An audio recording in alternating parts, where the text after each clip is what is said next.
Hello everyone, welcome back to my channel again. If you are visiting for the first time or if you like the video, please consider subscribing to my channel so that you can get the videos as and when I release them. So today's painting is just the palette knife painting, so I'm just showing you. None of them are expensive ones, except some of the colors are Winsor Newton. I've taken a canvas panel, and palette knife is, although I have metal palette knives, but I've taken the one which came as free with some bundles. So those are the plastic palette knives. So I'm going to use this liquid acrylics.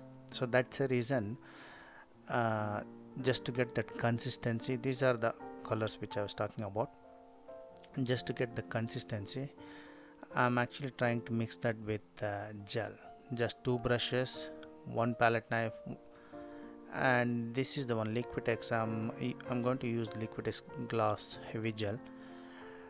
See, this heavy gel is actually going to be a little bit expensive, but I would suggest, if you're going to go for that, then you can practice and then you try it on a big panel so that you can actually preserve your own painting. If not, the best option is you can just buy paints and tubes, so which actually come with that consistency itself. So then what will happen is you have to put that paint straight away from the tube itself, like you get that same consistency, no need to mix any water, just try to get consistency and then apply it on the panel itself. If not, here what I'm trying to do is, when I mix that with the gloss gel, paint is actually doubled, or whatever the mixture I'm going to, whatever gel I'm going, however amount of gel I'm going to use. But once it dries, the gel actually dries transparent, so you don't lose the color, because it's not white. It looks white, but it's not white. So those are the things you need to remember, depending on your how much you can spend. So depending on that, you can actually buy things. If you want to try, you can just give it a try.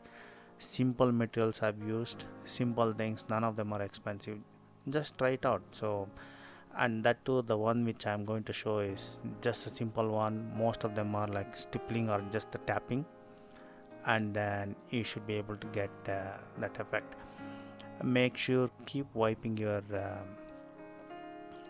palette knife, because if you wash, then it again depends actually how long is it actually going to take you to come back again, just to keep that consistency, or just to keep that little bit wet on the surface of the canvas board itself.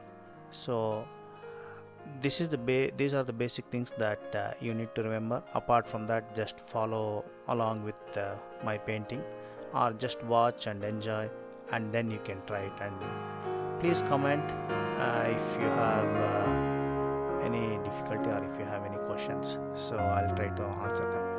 Enjoy.